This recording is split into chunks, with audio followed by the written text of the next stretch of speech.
था एक पत्थर पर जाके लिख देते, तो लिखा कि ये 2015 में पैदा हुए और 2017 में चल बसे 2 साल। संत जी बोले भैया तुम्हें गिनती आती है? वो बूढ़ा है 80 साल का है और तुम लिख रहे हो 15 में पैदा, 15 में थोड़ी पैदा हुआ, वो तो लगभग 80 में पैदा हुआ होगा, 1980 में पैदा हुआ होगा, इसकी आयु दिख रही है और तुम कह रहे हो कि 2 साल का। गलत लिखा, सबका गलत। गांव बोले महाराज सब सही है। साधु जी बोले हमें तो समझ में नहीं आया, समझाओ। अब गांव वालों ने संत जी को समझाया। अब क्या समझाया वो आप लोग समझिए। गांव वाले बोले महाराज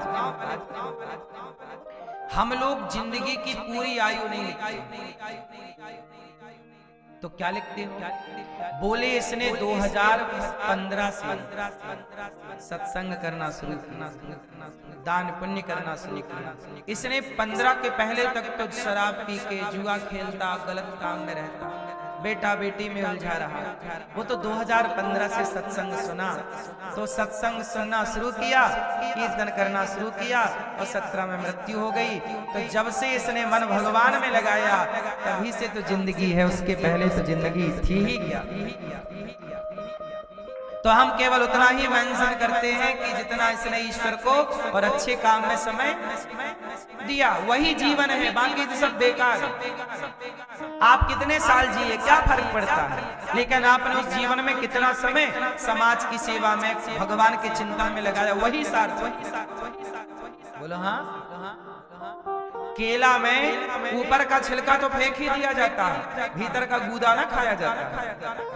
तो जीवन में ये छिलका है, जो समय बेटा बेटी परिवार में लगा, पैसा पैसा पैसा हाय हाय हाय में, वो तो छिलका है, गूदा तो वही है जो समय भगवान में लगा, समाज की सेवा की। तो छिलके की क्या काउंटिंग करें? बोलो भैया। तो जीवन वही है जो सही जगह खर्च। इसलिए मेरी माँ, आप कितने साल की हो? जब से मन भगवान में लगा तब से बताइएगा। क्यों आपका मन भगवान में लग गया? यदि नहीं लगा, एक साधु जी आए, भिक्षाम देही, भिक्षा। लड़की आई, बहू आई, महाराज लो आटा ले लो और थोड़ा चावल ले लो, भिक्षा ले लो। तो साधु जी पूछ बैठे, बेटी आशीर्वाद, कौन कौन है तेरे घर में? बोले महाराज हमारी एक 2 साल की सास है और 3 साल के पति हैं और अभी हमारा ससुर पैदा नहीं हुआ। साधु जी बोले भगवान में चुड़ैल के घर तो नहीं आ गया? साधु जी भागने लगी। वो बहू बोली यहाँ कहाँ जा रहे हो? अरे बोले तू कितने साल की है? बोले मैं तो 10 साल की। तू 10 साल की? और तेरा पति 3 साल का, और तेरी सास 2 साल की, और तेरा ससुर पैदा नहीं हुआ। क्या है? तब कन्या ने कहा महाराज मैं 10 साल पहले ही मेरे अंदर ये संस्कार जागा कि ईश्वर का चिंतन करना चाहिए, आप साधु संतों की सेवा करनी चाहिए। तो मैं 10 साल से कर रही हूँ, तो मैं 10 साल की हूँ। और मेरी सास अभी 2 साल पहले शुरू की है, पर पति को मैंने समझा के 3 साल से लगा रखा है सेवा। और हमारा ससुर अभी भी देखो वहां पत्ता खेल रहा है ताश के, पैदा नहीं हुआ, अभी पैदा हुए बिना मर जाएगा। इसे अभी भी अक्कल नहीं आई कि बुढ़ापा सुधार लूं, भगवान के चिंतन में लग जाऊं। तो अभी पैदा नहीं हुआ ससुर। तो आप लोगों से पूछ रहा हूं, आप लोग पैदा हो गए कि नहीं? भगवान के चिंतन में आप लगे हैं तो आपका जीवन जीवन है, वरना जीवन का कोई अर्थ।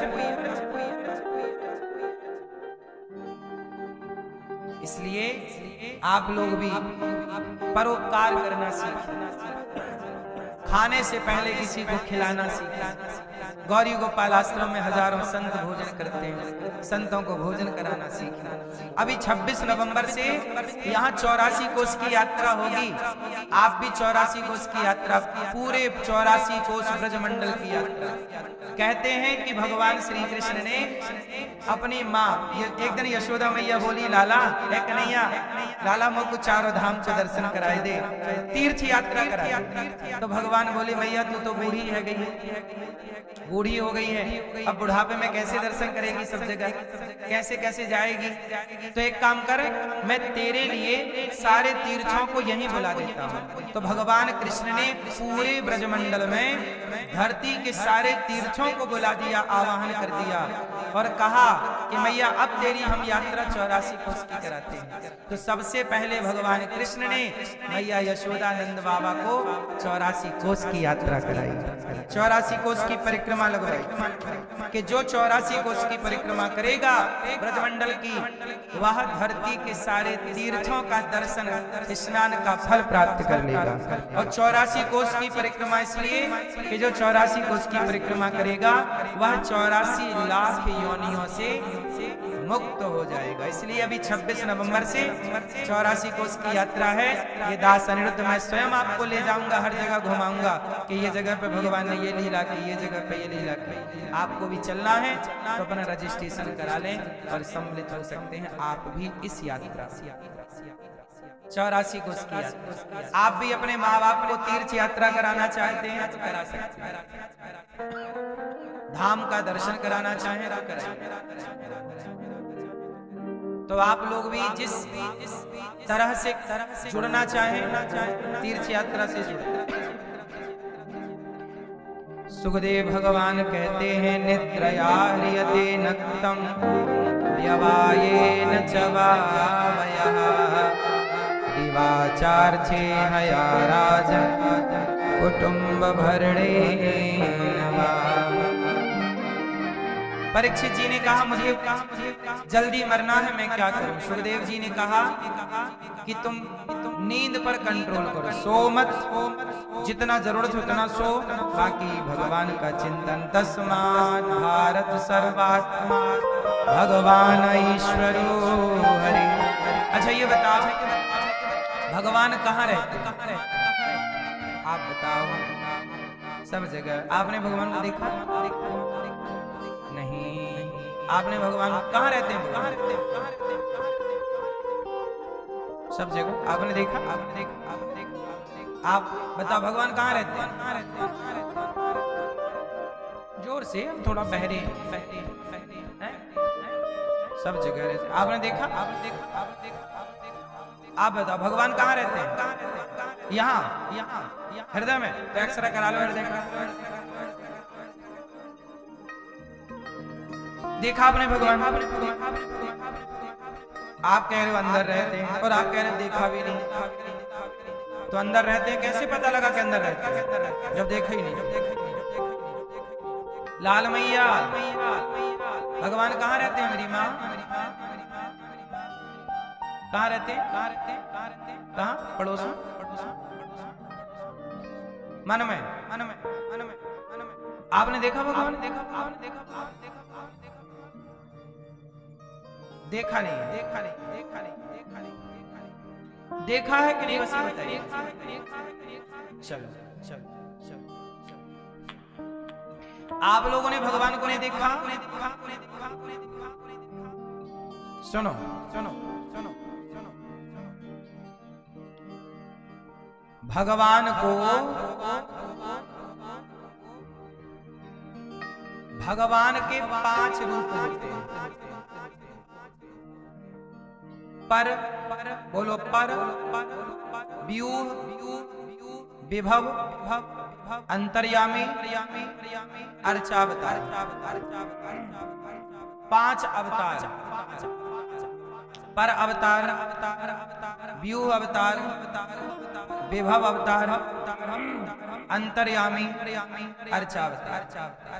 सुनो, पर क्या है? परमात्मा। परमात्मा, पर मतलब जो पर ब्रह्म है, जो निर्गुण निराकार है, जिसे देख पाना हमारे और आपके बस का एक भगवान का ये स्वरूप। दूसरा व्यूह, व्यूह मतलब प्रद्युम्नाय निरुद्धाय नमः संकर्षणाय। कभी राम बनकर, कभी कृष्ण बनकर, कभी नरसिंह बनकर भगवान प्रकट। तो जिसे नहीं देखा जा सकता वो पर है, पर ब्रह्म। पर जब नहीं देखा जा सकता तो भगवान ने सोचा कि जब